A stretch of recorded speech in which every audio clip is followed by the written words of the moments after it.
자, 이제 5주차 1교시 거죠. 5주차 1교시 내용에 대해서 좀 5주차 1교시 채용이었네요. 그때 이제 채용에 대해서 여기도 댓글이 65개나 달려 있어요. 자, 채용 순서와 채용 시장의 상황 그리고 채용되는 사람이 가져야 할 덕목에 대해서 알 수 있었습니다. 이번 강의를 통해 채용인 관리의 중요성을 알게 되었습니다. 졸업 후 취업해야 하는 입장에서 시대의 상황에 따라 채용 트렌드 이건 준비해야겠죠. 장애인 의무고용제도라고 하는 건 여러분한테 이제 한번 여러분이 경영자라면 어떻게 할 것인지 생각해 보라고 했죠. 물론 쉽지 않은 내용이에요. 왜? 내가 지금 기업에서의 이윤과 그다음에 사회적인 책임, 역할 이거에 대해서 같이 고려를 해야 되는 부분이기 때문에 사회적 약자를 보호할 수 있는 대안들이 많이 나왔으면 좋겠다는 생각을 하게 된 것 같습니다. 사실 채용 측면 저희 같은 취직을 준비하는 대학생들에서 가장 관심 분야가 아닐 수 없습니다. 이번 수업을 통해서 채용에 영향을 미치는 요점들을 구직뿐만 아니라 기업 입장에서도 살펴볼 수 있었습니다. 강의를 들으면서 채용 관리의 중요성을 많은 각도로 바라볼 수 있었고, 특히 기업의 입장에서 생각해보고 바라볼 수 있는 계기가 되었습니다. 여러분, 채용에 대해서가 이제 관심이 아마 많은 것 같아요. 본인들이 취업을 나중에 해야 되는 부분도 있다 보니까 근로자 보호받을 수 있는 더 많은 제도가 만들어서 근데 이제 근로기준법이 많이 강화되면서 또 기업 입장에서는 왜 근로자만 보호하냐 우리는 라고 하는 요소도 많죠. 이번 강의를 통해 채용 관리의 중요성과 인적 인력 채용에서 인적 자원 관리 비용이 가장 많이 든다는 것을 알게 되었습니다. 이번 수업을 통해 채용 관리의 중요성을 다양한 측면에서 살펴보게 됐습니다. 기업에겐 조직 분위기 개선, 의인자에겐 기회 부여, 삶의 질 향상, 사회에겐 사회적인 실현 일을 하기 위해서 필요하다. 파견 근무의 정확한 구조와 장애인 의무 고용에 대해서도 알 수 있었다라는 거. 수업 통해서 제가 경영자라면 회사에 신규 인력이 필요 없고 회사가 재고용이 어려운 상황에서 장애인도 고용하지 않을 것이라고 질문했습니다. 답변했다는 얘기죠. 기업은 우선 스스로를 보존하고 이윤을 추구하는 데 인조주의적 의무 고용에 나서야 하기 때문입니다. 개인적으로 사회에 기여하고 싶었고 장애인을 고용하는 것도 좋지만 다른 직원과 회사 전체에 대한 책임도 져야 할 것 같습니다. 인적 자원이 중요해지는 시대가 된 만큼 채용 관리에 막대한 비용을 지출하는 조직의 모습이 인상적이었습니다. 또한 채용 시 고려하는 여러 가지 사항 중 사회환경과 노동가치관까지 고려하는 점 역시 인상 깊었습니다. 장애인 의무고용 제도에 대해서 많은 생각을 할 수 있고 이를 확대 시행하는 것을 고려해 본다는 걸 생각하게 되었습니다.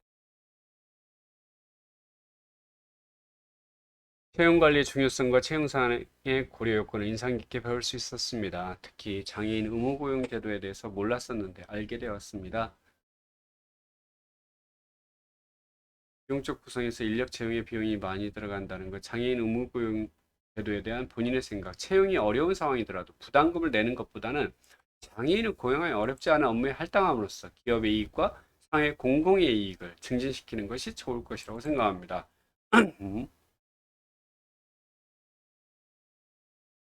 파견 근로자가 보호받을 수 있는 제도가 많이 만들었었으면 좋겠고 외국 근로자에 대한 인식이 바뀌었으면 좋겠다는 생각이 됐습니다. 이번 수업을 통해서 인적자원관리 비용에서 높다는 거 알았고요. 장애인 의무교육의 제도에 대해서 알게 되었습니다. 채용관리 중요성은 기업, 부인, 사회적 측면에서 알게 되었고 장애인 의무고용 제도 파견 근로자 사고에 대해서 기업과 파견 사업주가 서로 무책임한 모습을 기사에서 봤는데 파견 근로자를 보호하는 법이 있어요.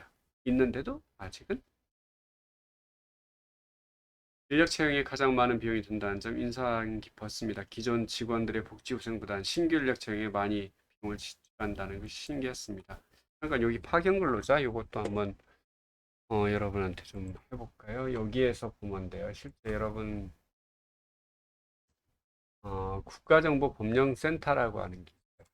국가정보 여기다 이제 여기서 치는 거죠. 여러분 너도 근로기준법 그냥 근로기준법 법에 대해서 알고 싶으면 이 근로기준법에 대한 2021년 11월 19일 날 시행되는 거 요것도 있고요. 2021년 10월 14일, 10월 14일도 아직 안 됐는 지났나? 이번 주잖아. 근데 11월 19일에 또 여기서 이제 중간 개정이 또 됐다는 얘기겠죠? 지금 개정이 지금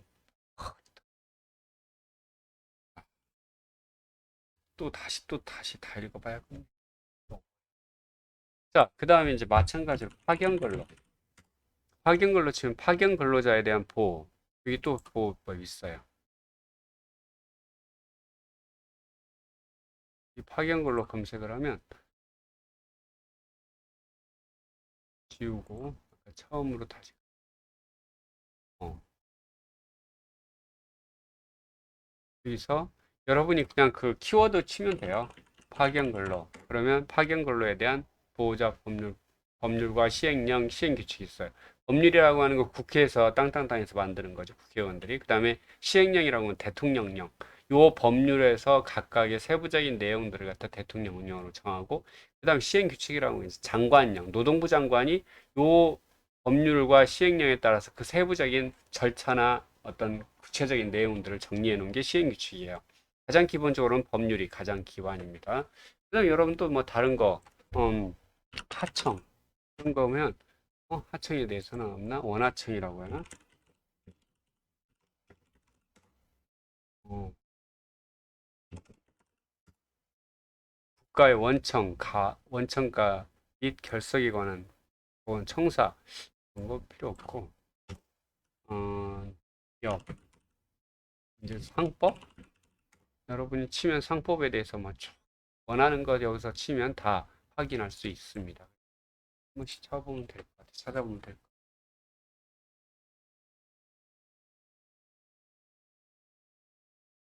기존 직원들의 복지후생보다 신규 인력 채용에 많이 비용이 지출한다는 거. 실제 이제 복지후생도 지금 계속 증가하고 있는 추세예요. 장애인 의무교육제도, 중소기업은 몰라 대기업이 앞장서서 장애인분들을 고용하고 인식을 개선하기 위해 노력해야 된다. 만약 고용주라면 장애인을 고용하지 않을 시 오히려 더 큰 비용을 부담하여 회사의 사정이 더 어려워질 것이라고 생각합니다. 제가 굉장한 장애인을 적절히 배치하는 고용을 할 것 같습니다. 음, 사회적 약자는 장애인을 고용하기에 딜레마가 있을 것 같다. 기업이 뛰어난 인력을 고용하는 것과 사회적 책임을 가지고 인력을 선발하는 것 사이에 고민해 볼 수 있어.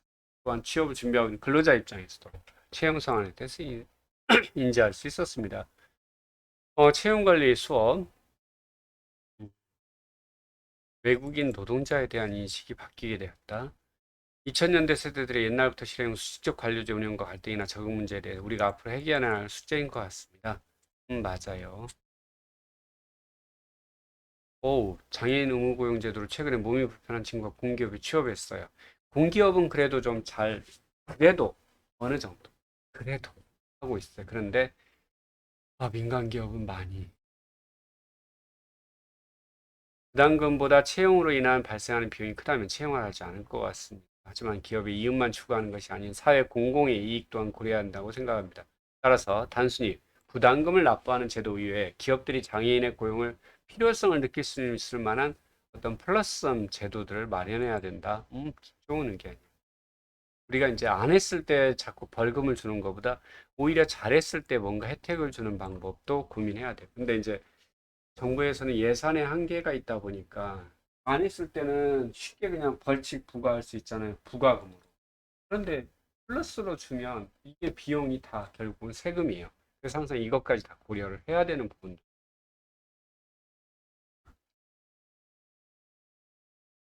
제가 만약 경영자라면 도의적으로도 회사 이익을 위해서 장애인을 고용할 것 같다. 자신만의 강점을 가지고 있기 때문에 강점을 맞는 업무를 배치하면 된다. 회사의 사정이 어렵다는 이유로 장애인을 고용하지 않고 부담금을 납부하는 결정을 내린다면 단기적으로는 이익이 될 수 있어도 장기적으로 도움이 안 될 것 같다. 저런 댓글이 막 사라지는 경우 있어요. 제가 이거 손댄 게 아니고요.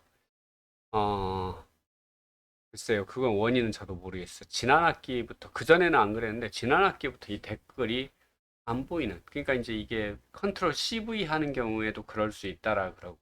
그다음 여기 용어상에 뭔가가 혹시 필터링 된 용어가 있을 때 그럴 수도 있다라 그래요. 그 정확한 원인은 저도 모르겠어요. 제 쪽에서는 여러 가지 안 되도록 댓글 사라지지 않도록 해봤는데 그게 없어요. 그래서 이렇게 다시 혹시 작성을 해주면 돼요. 혹은 또 댓글에 댓글로 해서 남겨도 됩니다. 다른 사람 댓글에 댓글로 남기면 오히려 안 사라지는 경향도 있다라 그래요. 하여튼 제가 경영자라면 의무고용제를 따라야 한다는 것을 알고 있음에도 신규 인력이 필요하지 않거나 상황이 여의치 않다면 채용 시 인건비 부담이 적은 부담금을 내는 것이 경제적으로 더 효율적이라고 생각합니다. 따라서 부담금이 큰 부담으로 느껴지지 않을 때 대기업을 등을 고려하여 장애인 의무고용제도 실현의 비율을 높이기 위한 여러 가지 조정이 필요하다. 제가 만약 사회복지라면 장애인 고용할 것 같다. 일할 기회를 부여하고 국가 경제를 활성화한다는 채용관리 측면에서도 이거 해야 된다. 그래야 또 사회적인 부양, 책임이 줄어든다. 회사에서 채용을 해야. 물론 신규 인력이 필요치 않은 상태에서 장애인 고용 요구는 사실상 억지가 있지 않나 생각해 봤습니다. 그래서 조직의 상황에 맞춰서 앞에 상황과 같으면 분담금과 달리 채용 동력금을 지급한다면 오히려 더 낫지 않을까? 왜 행정기관에선 내부 교육을 많을까라는 질문에 대해 한정적인 예산은 신입사원을 뽑는 것보다 재교육이 효율적이라고 생각했습니다. 장애인들의 사회 진출을 위해서 사회가 노력해야 한다는 건 분명한 사실입니다. 평상시 일자리 부족에 대해 많이 생각해 왔습니다. 강의를 들으면서 저를 포함한 요즘 MZ 세대들은 직장에 대한 인식이 많이 달라진 것 같습니다. 다들 좋은 직장, 좋은 근무 환경만 생각하는 것이 더욱 청년 실업을 늘리는 것 같다고 생각했습니다. 이제 현장에서는 계속 사람이 없다라 그래요. 근데 청년들은 또 일자리가 없어요. 도대체 이 갭, 미스매칭이라고 하는데 이 갭 차이는 어디에서 올까? 그렇다라고 해서 우리 MZ 세대들의 이걸 요구하는 걸 나쁘다라고만 볼 수는 없어요. 그런데 어떤 일이 됐든 일을 해보는 건 상당히 의미가 있지 않을까 하는 생각도 합니다. 참 쉬운 문제는. 제가 만약 경영자이고 회사 사정이 어렵다면 장애인을 고용하는 대신 최저임금보다 더 싼 부담금을 낼 것 같습니다. 의무 고용률을 처참히 낮은 거라고 생각합니다. 부담금을 상향하는 거 필요하다. 인력 채용이 생각보다 복잡하고 고려할 사항이 많으면 비용이 많이 들게 된다는 걸 알게 되었습니다. 기업의 이윤과 직결된 채용 인력은 원활한 커뮤니케이션 능력이나 업무 환경에서 능력 또한 무시할 수 없기 때문에 장애인분들을 적극적으로 채용하는 건 맞지만 좀 어렵지 않나라고 생각하는 거죠. 제가 경영자라면 장애인은 일을 못할 것이란 고정관념을 버려야 할 것 같습니다. 그들에게도 맞는 직무가 있고 충분히 해낼 수 있을 거라 생각합니다. 노동시장 여건, 조직의 상황, 종업원의 구성, 사회적 환경과 노동 가치관을 고려해야 한다는 걸 알게 되었습니다. 채용 관리의 세 가지 측면의 중요성, 그리고 파견 근로에 대해 설명해 주셔서 왜 파견 근로자들이 종종 업무 중 사망의 뉴스에 나온지 알게 되었습니다. 외국인 근로자들이 저희들의 일자리를 빼앗는 게 아니라 그들이 더 힘든 일을 맡아서 하기 때문에 저희들이 좀 더 질적으로 좋은 일을 할 수 있을 것이라는 말씀 인상 깊었습니다. 장애인 의무고용 제도와 관련해서 제가 경영자라면 업무상 일을 잘할 수만 있다면 채용할 것입니다. 한 기업의 채용이 국가 경제에 영향을 미친다는 인상이 너무 깊었습니다. 제가 만약 경영자라면 장애인분들을 고용할 것 같습니다. 각각 수행 가능한 업무가 있기 때문에 적재적소에 배치한다면 부담금을 내는 것보다 오히려 고용하는 것이 사회적 이익에도 도움이 될 것 같다. 장애인 의무 고용을 할 때 제가 경영자라면 장애인은 고용할 것 같습니다. 부담금 내는 것보다는 노동력 창출하는 게 낫지 않냐? 수업 자료 중 케이스 스터디의 질문이 경영자 입장에서 장애인 고용 요구에 대해 생각해 보았습니다.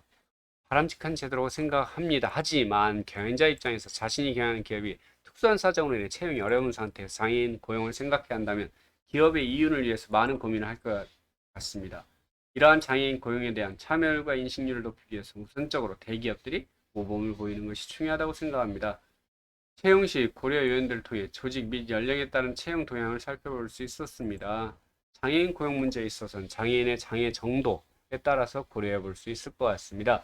장애 정도가 심하지 않고 업무를 하는데 큰 지장이 없다면 장기적인 관점에서도 서로에게 득이 되기 위해 고용할 것입니다. 그러나 신규 인력이 필요치 않은 상황임에도 불구하고 장애 정도가 심한 장애인을 고용한다는 건 자칫 기업 입장에서 큰 리스크로 다가올 수 있기 때문에 고용하지 않을 것입니다. 형평성 측면에서 의무고용제도 필요하며 모든 기업과 기관이 의무고용을 반드시 이행하도록 법을 개정해야 된다고 생각합니다. 하지만 상황이 좋지 않은 경우 의무고용비를 채우기도 그렇다고 부담금을 부담하기도 기업에는 부담으로 작용할 수 있다는 것도 깨닫게 되었습니다. 기업 상황에 따라 또는 현재 코로나 상황 같은 특수한 경우에는 기업이 해당 제도에 유연한 대응이 가능하도록 예외적 규정이 마련돼야 하며 예외적 규정에 대한 남용을 방지하기 위해서 또 예외 사항으로 인정받을 수도 있는 조건을 까다롭게 설정하거나 구체적 증거를 제시하도록 하는 것이 필요하다. 이번 수업을 통해 장애인 의무 고용에 대한 내용을 알 수 있었습니다. 사업주 입장에서 아르바이트생 한 명 고용하는 비용만 내고 장애인을 고용하지 않는 방법도 존재한다는 사실을 알게 되었습니다. 지금까지 아르바이트생 한 명 고용하는 거고 이건 상관이 없어요. 아르바이트생은 아르바이트생이고 장애인 고용은 장애인 고용이에요. 물론 이제 그 고용을 해야 되는데 그런 일들을 갖다가 아르바이트생을 채용해서 한다라고 할 수는 있겠지만 이제 요 관계는 조금 약합니다. 이번 수업을 통해서 처음으로 장애인 의무고용 제도와 미잉시 부담금을 내야 한다는 사실을 알게 되었습니다. 인력 부족이 있더라도 회사가 어려운 상황에서 장애인 고용 요구가 있을 때 고민을 많이 하게 될 것 같습니다. 냉정하게 바라본다면 인건비, 부담금이기 때문에 많은 분들이 저와 같은 고민을 할 것입니다. 그렇기 때문에 앞으로도 이런 고민이 없도록 많은 기업들이 장애인 고용의 인식을 개선하고 책임을 다해서 사회적 책임을 다하는 게 중요하다. 제가 만약 CEO라면 부담금을 납부하기보다 장애인을 고용할 것 같습니다. 기업의 이윤 추구와 더불어 사회적 책임을 다하는 윈윈이 될 것 같습니다. 사회복지 차원, 인도주의 차원에서 보았을 경우 장애인 의무교육이 당연하다고 생각이 들지만 내가 만약 최대한의 이익을 추구하는 경영자였다면 기업들의 이인 추구뿐만 아니라 사회적 기여 역할도 하기에 장애인같이 사회적으로 소외되어 있는 사람들을 위해 지역 정책과 정부 정책이 알맞게 바뀌어야 한다고 생각합니다. 장애인 의무고용 이행 수준이 못 미칠 경우 부담금을 내고 있다는 사실을 처음 알았습니다. 제가 만약 경영자라면, 그래서 저는 100인 이상의 근로자가 존재하는 기업의 규모라면 사회적 형평성을 고려해 최소한의 법적 수준을 지킬 것 같습니다. 하지만 현재 고용 의무 이행 수준에 따른 부담금의 차이가 크지 않아 많은 기업들이 장애인 고용의 필요성을 느끼지 못할 것이고 점차적으로 부담 기초액을 늘려야 한다고 생각합니다. 이번 강의를 통해 외국인 근로자에 대해서 다시금 생각해 볼 수 있는 시간을 가졌습니다. 외국인 근로자로 인해 자신들의 일자리가 줄어든다며 일방적인 비난을 퍼붓는 이들이 불평, 불만하기 전 외국인 근로자들이 실제 맡고 있는 업무와 그들의 삶에 대해서 한 번쯤 생각해 봤으면 좋겠다는 생각을 했습니다. 향후 몇 년 내 취업 시장에 뛰어들어야 하는 대학생으로서 채용이라는 이번 주제, 특히 제 상황에 대입하며 들었습니다. 저는 노동자의 권리가 보장되는 좋은 일자리를 원하는데 기업은 갈수록 신규 채용과 인건비 증가를 부담스러워하고 노동조합과 같은 노동자의 권리 추구 활동을 탐탁치 않아 하는 현실이 씁쓸합니다. 기업의 존재 이유는 단순한 이윤 추구뿐만 아니라 사회적인 바람직한 사회를 위해서 만들기 위해 필요하다. 아직도 극소수에 가까운 고용률에 대해서는 참담하다는 생각이 듭니다. 장애인들이 신체가 불편하다 하더라도 문제없이 해낼 수 있는 업무가 있을 텐데 너무 기피하는 거 아닌가. 외국인 근로자들에 대한 인식을 다시 한번 생각해 볼 수 있었습니다. 특수한 직종을 제외하고는 대부분이 외국인 노동자들이 3D 업종에 종사하고 있고 일자리를 피하면서 일자리는 감소한다는 잘못된 사회적 인식의 문제점을 되짚어 볼 수 있습니다. 또한 장애인 의무고용제도에 있어서 이행 부담금 차이로 기로에 자신의 회사에 조금의 더 득이 되는 방향으로 선택을 해야 한다고 생각합니다. 이에 사회적 책임을 인지하고 장애인 고용에 대한 사람들의 인식 개선을 할 수 있는 부분을 좀 더 구체적으로 해야 할 것 같습니다. 현재 코로나뿐만 아니라 점점 줄어들고 있는 일자리에 대해 많은 생각을 했습니다. 이 수업을 통해 처음으로 장애인 의무고용제도와 미이행 시 부담금을 낸다는 걸 알았습니다. 대기업에게는 아무 소용없을 것이라는 생각. 왜? 이 부분 그냥 부담금이 아닌 다른 것을 대체할 수 있는 무언가를 찾는다면 대기업에서도 모범을 보이지 않을까? 라는 생각이 있습니다. 이제 나중에 여러분들 기업에 대해서 정말 어떻게 하고 있는지 찾아보는 것도 나을 겁니다. 올려주신 기사를 읽고 파견근로의 관계, 지휘 명령체계의 관계, 근로관계가 따로 분리되어 있어 근로조건이 저하되거나 근로기준법상의 권리를 제대로 보장받지 못할 위험이 있기 때문에 보호가 필요하다는 걸 알았습니다. 최근 한 공공기관의 불법 파견 사례를 떠올릴 수 있었습니다. 파견 근로자 보호법이 마련되어 있음에도 불구하고 여전히 법의 사각지대에 소외받는 위탁 근로자들 있다라는 것. 장애인 고용제도에 대해 긍정적으로 바라보는 입장입니다. 단순 업무 강도가 낮은 직무가 발생할 시 장애인분들을 고용 대상 1순위로 생각하여 채용을 염두에 있을 것 같습니다. 하지만 기업의 상황이 탐탁치 않다면 이 또한 고민이 되는 건 사실입니다. 기업 내에서 장애인 의무 교육에 대한 긍정적인 시선이 자리 잡으려면 우리 사회 전체의 관점에서 먼저 장애인에 대한 인식 개선이 되어야 된다고 생각합니다. 장애인 의무고용 제도에 대해서는 처음 알게 되었습니다. 각 기업들이 처한 상황에 따라 생각해 볼 필요가 있다고 생각합니다. 직무나 업종별로 장애 여부가 중요한 요소가 있을 수 있고 그러한 요소 않을 수가 있습니다. 그래서 추가적인 리스크를 갖다가 감수하려 하지는 않을 거다. 기업들이 현재 장애인 의무고용 제도의 현황을 잘 보여주고 있는 현실이라 생각합니다. 하지만 기업들이 사회적 측면에서 장애인에 대한 인식을 바꾸어 바라볼 수 있고 그들을 채용하여 잘 활용할 수 있다면 우리나라 전체 채용 시장이 한 단계 발전해 장기적으로 긍정적인 방향으로 나아갈 수 있을 거라 생각합니다. 다른 나라의 경우 장애인 고용에 대해서 대처하고 있는지 궁금증이 생겨 간단하게 조사해 보았습니다. 미국은 장애인 고용 분담금을 설정하지 않고 일정 비율의 장애인을 고용한 기업에게만 큰 규모의 연방정부 사업에 참여할 수 있는 혜택을 주고 있습니다. 또한 기업의 장애 통합 정책 및 실천 제도를 점수한 장애 균등 지수를 활용하는데 이를 통해 기업의 이미지를 제고하여 수익을 증진시킬 수 있도록 한다거나 뛰어난 장애인 인재를 채용할 수 있는 기회를 확보하는 등 긍정적인 효과를 낼 수 있다고 생각합니다. 이처럼 우리나라도 단순히 분담금을 회피하기 제도가 아니라 기업과 사회 모두 긍정적인 방향으로 받아들일 수 있는 제도가 실행돼야 한다고 생각합니다. 맞는 말이에요. 수업을 듣고 장애인 의무 고용 제도에 대해서 자세히 살펴보았습니다. 수치는 정말 암담했습니다. 코로나로 인해 경제가 어렵기 때문에 고용률이 낮을 거라 생각할 수도 있지만 이전에도 고용률은 낮았습니다. 특히 대기업의 참여가 부족합니다. 장애인들에 대한 잘못된 인식에서 나온 현상이라고 생각합니다. 그냥 분담금 한번 하고 내고 말지 회의하구님께서 말씀하신 것처럼 기업의 규모가 커질수록 장애인을 고용하는 대신 고용부담금을 납부하는 상황이 지배적이라는 것을 확인하였습니다. 이렇게 다른 사람 댓글에 써주면 너무 고마워요. 왜? 같이 읽을 수 있잖아. 같은 내용을. 그리고 여러분이 이 내용을 읽고 있다는 것도 알 수 있으니까. 이는 장애인을 고용해서 임금을 주는 최저임금보다 싼 부담금을 이용하는 것이 경제적이라는 판단에서 비롯된 것이라고 생각합니다. 이를 해결하기 위해서 장애인 의무고용 이행비율을 낮은 기업이 고용부담금을 더 많이 내도록 가산율을 상향 조정하거나 평균 임금이 높은 대기업의 경우 부담금을 최저임금 몇 배로 상향하는 방법도 필요하다고 생각합니다. 인건비 부담이나 노동조합의 세력 문제, 장애인 의무고용 등 많은 것을 고려해야 한다는 것을 알았습니다. 또 채용은 단순히 사람을 뽑는 것에서 끝나는 것이 아니라 적재적소에 배치하는 과정까지가 채용의 일부라고 생각합니다. 장애인 의무고용 제도에 대해서 긍정적으로 생각한다. 2020년 서울시가 장애인 의무 근로자 고용으로 인해 기업에 도움이 되었는지 여부를 조사한 결과 장애인 의무고용에 의해서 도움이 됐다고 응답한 비율이 62.9%. 아직 미미한 결과이지만 서울시 소재 민간기업 공사 출연 경우 525개에 대해서 장애인 의무고용 여론조사 결과 장애인 고용 기업의 이미지를 개선하는 데 도움이 됐다고 응답한 비율이 32.5%. 반대 비율이 23.1%이다. 앞으로 정부가 장애인을 조금이라도 늘린 기업에 어드밴티지를 준다면 확대될 것이다.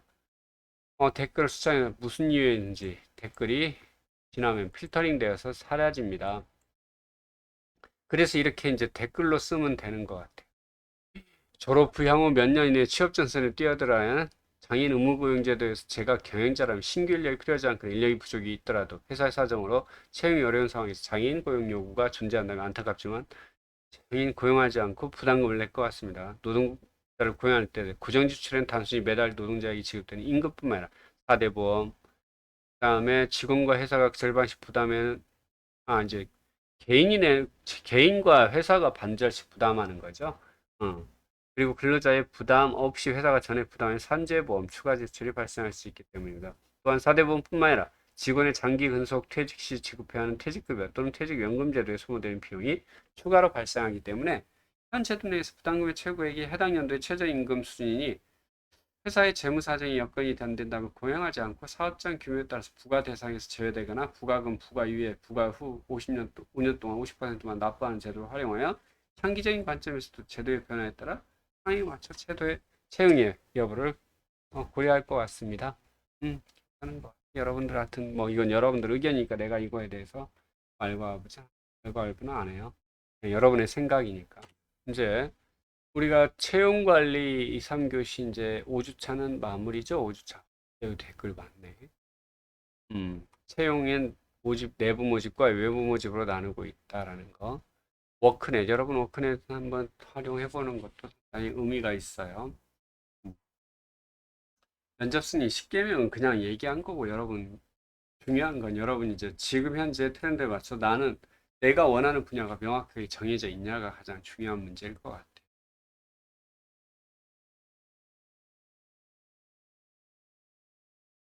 선발 방법, 선발의 순서와 면접의 방법, 방식에 대해서 알 수 있었습니다. 워크넷, 입사 면접뿐만 아니라 실생활에서 면접을 볼 일이 종종 생기는데 쉽게면 잘 사용하겠습니다. 지능검사, 적성검사, 흥미검사 한번 해보십시오. 해보고 어땠는지도 한번 올려보십시오. 본인의 직무 분야 이거는 꼭 좀 한번 보세요. 이력서도 꼭 지금 제출은 안 하지만 꼭 좀 한번 써봤으면 좋겠다. 선발조차 직무 탐색 방법.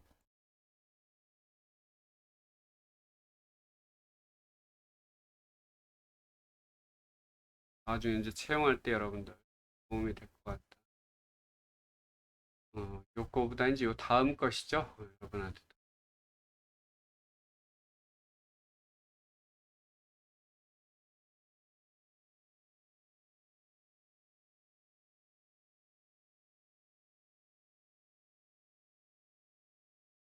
채용 이제 여기에서는 뭐 거의 채용의 절차 흐름에 대해서 나왔기 때문에 근데 이제 여러분들 워크넷은 좀 잘 활용을 했으면 좋겠다라는 게 이번 수업에서 내용이죠.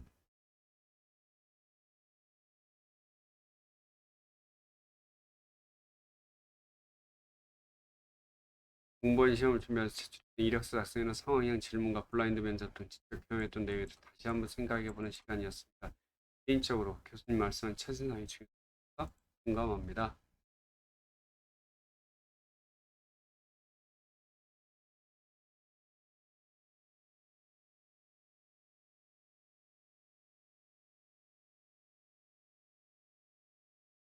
워크넷을 활용해야겠다는 거고요. 여러분이 하여튼 자기가 어떤 직무를 좋아하는지 관련 직무들을 갖다가 정해놓는 게 필요하다. 그래서 참고하라고 한 게 흥미적성 검사나 이런 것들 참고해 보면 좋다라는 거죠. 면접에 대해서 알게 되었습니다. 이력서는 꼭 좀 한번 써보십시오. 처음에 그냥 쓸 거 없어요. 그럼 몇 자 그려놓고 다음날 또 좀 채워놓고 다음날 좀 채워놓고 하면 될 것 같아요.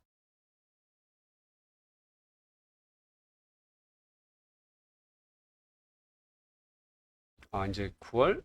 지금 아직 2학년인데 학년마다 제시하는 문항도 다르고 요구하는 직무능력에도 차이가 있어서 걱정 많았습니다. 자소서는 워크넷 참고해서 그래서 한번 꼭 좀 잘 해보세요. 이거 부담 갖지 말고.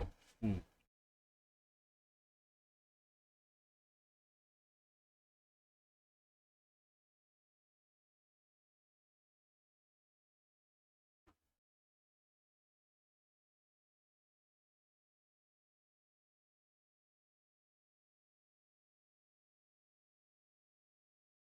면접을 시험을 준비하면서 가장 중요하게 생각됐다. 워크넷 채용 과정, 면접 승리 10개명, 내부 모집은 인재를 육성하고 외부 모집은 인재를 구입한다.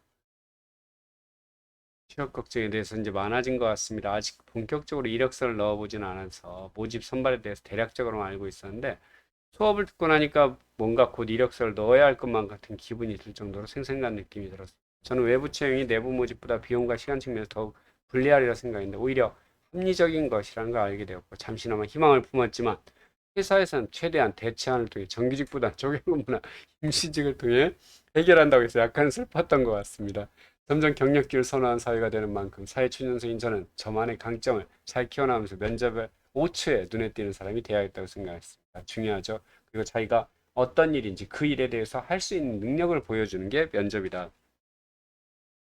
내부 모집과 외부 모집에 대해서 알 수 있었고, 실제 내부 모집의 경우 정치성을 가져야 공정성에 문제가 생길 수 있다. 정치성을 가져야 이게 뭡니까? 지금 현재 내부 모집 같은 경우, 이제 혹시나 이제 내부에서 소개시켜 주는 거 그런 경우가 물론 있긴 하지만 그렇다라고 해서 그게 다 그렇게 하진 않는다. 예, 사람을 과거에 이제 실제 자신의 라인 올려주는 거 있었는데, 지금은 그것도 상당히 부담스러워. 왜? 내가 이 사람에 대해서 인정을, 보증을 해야 하잖아요. 이 사람 결국 잘못되면 결국 그 추천한 나도 문제가 생겨. 조심해야 되는.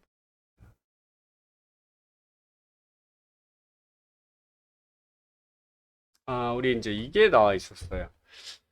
평판조회. 물론 평판조회를 다 하진 않습니다. 여러분 일반 기업체 가는데 거기서 평판조회 하지 않아요. 근데 이제 소수로 뽑는데 그 계통에서 좀 서로 간의 연결고리가 깊은 기업들끼리는 평판조회를 하는 경우가 많고요. 왜? 어차피 이쪽이 있을 거나 이쪽이 있을 거나 다 그 세 개에서 있을 거예요. 문제는 이제 몇몇 기업들이 평판조회를 시작하는데 여기 사례 아마 이제 이분은 학생은 아닌 것 같아요. 지금 대학원 이야기도 나오고 있고 과정도 다니고 있는 거 보니까 실제 이렇게 원래 이거 법적으로 문제됩니다. 그 누군가의 취업을 방해할 목적으로. 취업 자격, 그러니까 취업 알선 자격을 갖지 않는, 다시 말하면, 직업 소개서라든가 학교 취업 상담 센터 아니면 새 일터 센터, 고용 정보 센터 이런 것처럼 정보 전문 그 자격을 갖지 않고 개인적으로 내가 취업을 알선해서 한다라고 하면 이것도 처벌받아요. 이제 그냥 소개시켜 준 게 아니고 돈을 받았어. 너 내가 여기 소개시켜 줄 테니까 나한테 뭐 100만 원만 줘. 그러면 이거 처벌받습니다. 그냥 소개시켜 준 건 상관이 없어요. 그런데 다른 사람을 취업을 방해할 목적도 마찬가지로 처벌을 받게 돼 있어요. 이제 그 법에 대해서는 내가 구체적으로 안 찾았는데 과거에 이제 본 걸로 알고 있어요. 채용에서. 그렇기 때문에 이거에 대해서 혹시나 내 취업을 방해할 목적으로 어떤 행위가 이루어졌을 때 그거에 대해서 법률적 도움을 받는 게 필요하다. 다만 그렇게 했다는 증거를 어떻게 확보할 거냐가 이제 가장 문제가 되는 거죠. 그래서 이제 오히려 그 분야에서 말고 다른 분야로 하는 것도 어떨까라는 의견도 좀 넣었었던 거였어요. 그랬더니 이분이 지금 상당히 지금 많은 활동을 하시 중앙행정기관, 정부출연기관, 여기서 이제 아마 연구 관련 걸로 했던 것 같아요. 그래서 개명까지 하셨대요. 와, 면접 볼 때마다 면접관들이 근데 이건 상당히 심각한데, 이렇게 만약 됐다라면 상당히 심각한 문제인데, 아예 대놓고 개명을 했냐?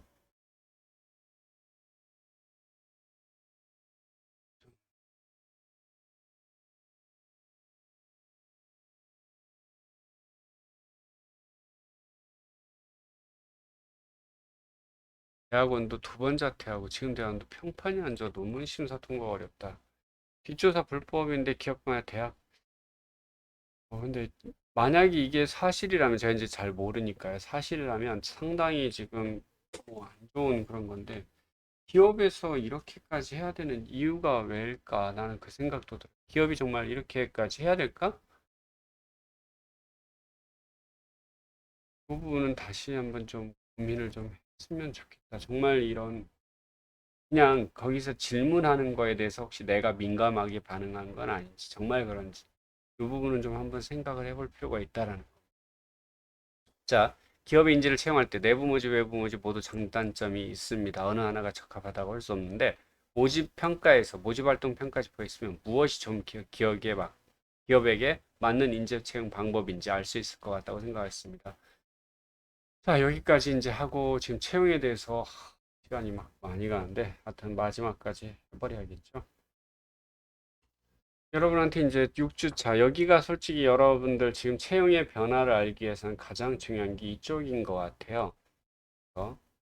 음, 실제 공채 폐지라든가 수시 채용, 그다음에 경력치 채용 이런 거에 대해서 여러분이 준비를 해야 된다. 다 이제 그런 내용들일 거니까 그냥 쑥 넘어갑니다. 그리고 여러분 성품, 역량 갖추는 거, 역량이라고 하는 건 자신의 직무에 대해서, 그 다음에 이제 신뢰도 타당도라고 하는 거, 다시 한번 혹시 이해 안 되면 보시기 바랍니다. 음. AI 면접 저도 지금 본 적이 없어요. 그래서 지금 이론상으로 그 막 한다라고 하는 거 이제 몇몇 회사에서 이런 AI 면접 툴을 개발한 회사에서 회사들에 막 메일을 보내는데 제가 이제 그런데 막 그 하도 들어가고 보고 막 하다 보니까 저한테도 이제 메일이 와요. 그럼 보면은 이렇게 지금 계속 바뀌어가고 있구나. 또 그런 회사들이 계속 기업들한테 이걸 하고 이렇게 가고 있다는 걸 교육을 통해서 홍보를 통해서 알리고 있어요. 그러니까 아무래도 회사들에서도 나도 한번 써볼까? 이런 생각이 들겠죠.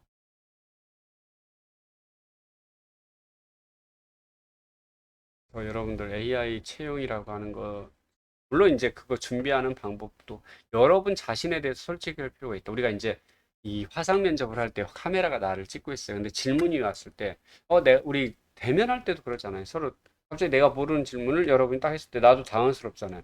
그럼 내 얼굴이 변화가 되겠죠. 이런 걸 다 체크한다라는 거죠.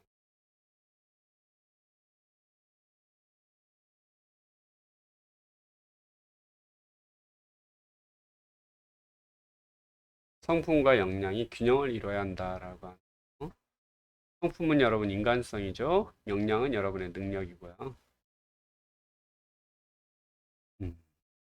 지금 요 내용에서는 거의 AI 면접, 수시 채용 요 내용들 이야기하고 있기 때문에 쑥쑥 좀 넘어갑니다. 그리고 성품과 역량, 즉 도덕성이라고 하는 것도 상당히 중요하다. 앞으로의 트렌드에 맞춰서 여러분도 준비를 할 필요가 있다라고 하는 거죠.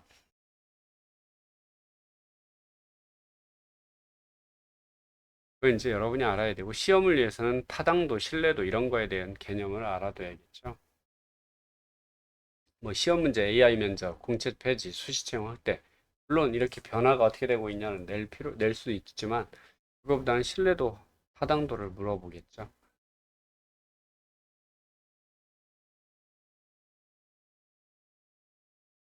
여러분들 그것만 다 이렇게 바뀌어가는구나.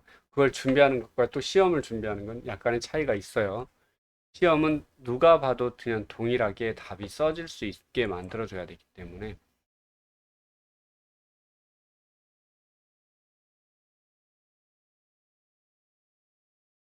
성품과 역량 둘 다 갖춘 인재야말로 본인 스스로와 타인에게 인정받을 수 있는 사람이다라는 거죠. 그 다음에 시대적 흐름에 따른 태용의 변화할 수 있었다. 지방기업의 인력 문제에 대해서 다시 한번 생각해 볼 수 있었다. 그래서 제발 좀 전라북도에서 여러분도 좀 취업해 줬으면 좋겠다. 같이 혹시나 수업 받고 여러분 이제 놀러 와서 같이 뭐 학교 앞에 우리 통집에서 맥주 한잔 할 수 있는 여러분 연락해서 그 수업 받았던 누군데 취업해서 같이 이런 업무를 하다 보니까 혹시 여러분 이제 인사 관리 업무 할 때 궁금한 게 있으면 같이 얘기나 했으면 좋겠습니다. 언제든지 환영이에요.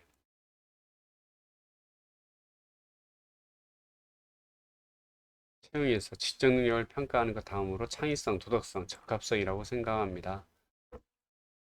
취업 트렌드를 보면서 앞으로 이렇게 어떻게 해야 되는가를 알게 되었습니다.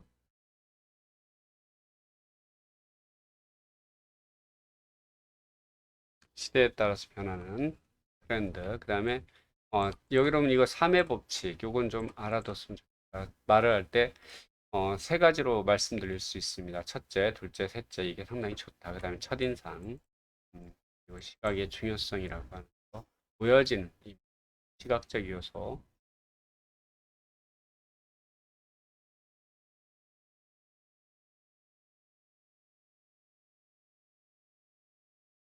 그러니까 점점 멀티플레이가 가능한 소수정예 인적 자원에 대한.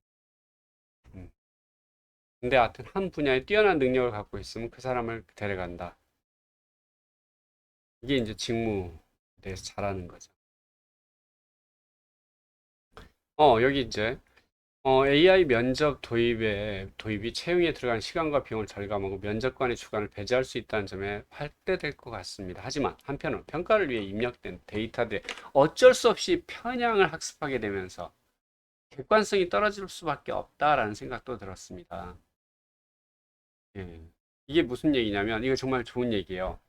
우리가 그렇게 써가는데 여기에 원래 처음에 이러이런 부분에 대해서 체크해라고 하는 그걸 처음에 입력해 줄 때는 아무래도 그 입력자였던 주관이 들어갈 수 있거나 할 수 있다라는 얘기죠. 한쪽으로 편향된 내용이 들어갈 수도 있다. 그런 부분을 어떻게 이제 나중에 더 개선을 해 나갈 거냐라는 문제고요. 실무에서 높은 성과를 낼 수 있는 사람 채용하고 싶은 건 어느 기업이나 마찬가지일 겁니다. 하지만 개인의 역량에만 중점을 둬 채용하면 높은 퇴사율이라는 결과를 이어줄 수 있다는 걸 알았습니다. 면접을 볼 때 우리 조직에 적합한 사람인지 판단하는 것도 중요하다라는 거. 최근 채용 트렌드를 요약해 알 수 있어서 좋았습니다. 전북 내 또는 지방 일자리에 정착하지 않은 청년층의 문제가 대두되고 있는데 그것이 원인이 무엇이고 그것을 해결할 수 있는 방법이 어떤 것인지 고민해 볼 수 있는 시간이었습니다. 자, 여기까지 이제 하고 마지막 거 지금 남았습니다. 마지막 거. 이제 교시 배치 관리였네요. 그때 배치 관리. 자, 배치 관리에 대해서 역량이 무엇인지 배울 수 있습니다. 그 다음에 개인의 성격, 지식, 성격, 가치관 등이 복합적으로 나타나는 행동이라고 하는 거. NCS는 여러분 한번 들어요. 국가직무능력 표준 앞에서도 이미 했기 때문에 또 여러분 이 내용 다시 한번 혹시 찾아가 보는 것이 나을 것 같아서 더는 하지 않습니다. 근데 이제 여러분 알아야 될 건 배치 관리에서 부적격자 발생 원인과 어떻게 조치할 것이냐라고 하는 거. 즉, 부적격자가 발생했다. 근데 발생한 징후는 무엇이고, 왜 발생하고, 그 다음에 어떻게 조치하는 게 좋을 건지는 알아둬야 된다. 왜? 시험 때문에. 배치 관리에서 부적격자 발생 원인 다 이제 여기는 그거예요. NCS는 여러분이 이제 여러분 직무 분야에 대해서 알아야 여러분이 하고 싶은 직무에 대해서 찾아보세요. 여러분 과가 아니고요. 하고 싶은 직무. 요 배치에 대해서는 배치 관리에 솔직히 할 거는 배치 관리의 개념과 배치 부적격자, 징후, 그다음에 어떻게 조치할 거냐 이거밖에 없을 것 같아요. 음.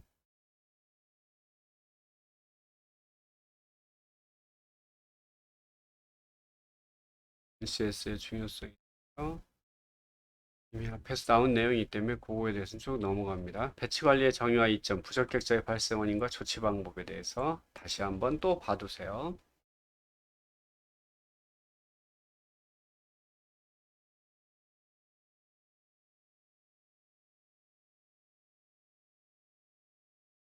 공기업들은 거의 NCS로 다 하고 있죠. 효율적 인적자원 시스템을 발전시켜야 하며 지원자를 역시 기업을 선정하고 지원할 때 본인의 적성과 역량에 부합하는 곳을 고르는 것이 바람직하다고 생각했습니다.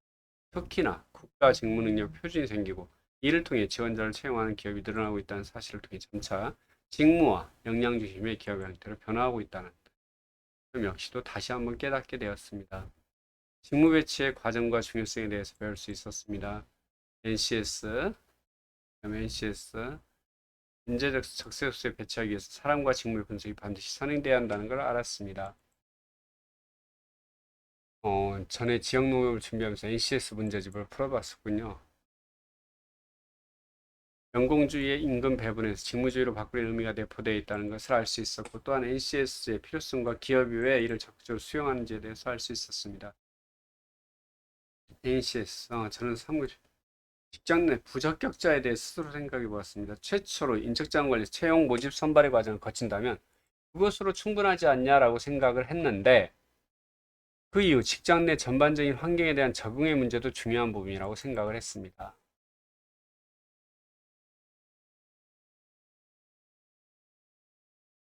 창의성 면접. 처음에는 창의성이 과연 면접의 항목이 될 수 있을까에 대해서 의문을 가졌습니다. 하지만 이번 강의를 통해서 창의성 면접이 자신보다 월등한 상대인 면접관과 토론을 하는 방식으로 이루어진다는 사실을 알았고 이를 대비해 논리적 설득력, 사고력 등을 더욱 향상시켜야겠다고 생각했습니다.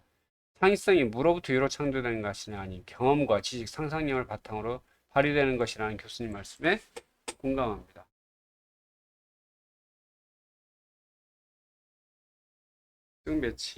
배치란 선발된 지원자를 기업 내 각 부서에 배속시켜 직무를 할당하는 것입니다. 사원이 선호하는 부서에 가입할 수 있지만 능력사항을 보고 배치를 하는 것은 기업의 활동이기에 적정 배치를 간과할 수 없습니다. 사원의 직무 수준에 맞는 일이어야만 환경과 조직 구조 역시 중요한 고려 요소 사항입니다. 만약 적정 배치를 실패한다면 사원으로부터 근무 태만과 근무 불이행의 결과를 얻을 수 있을 것입니다.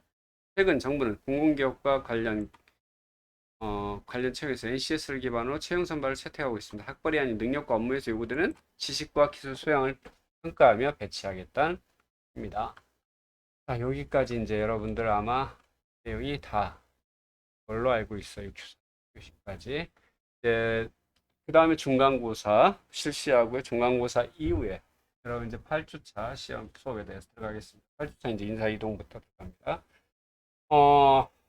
중간고사에 대해서는 별도로 설명 그거 정보 공지사항에 올리도록 하겠습니다. 이상 마치겠습니다.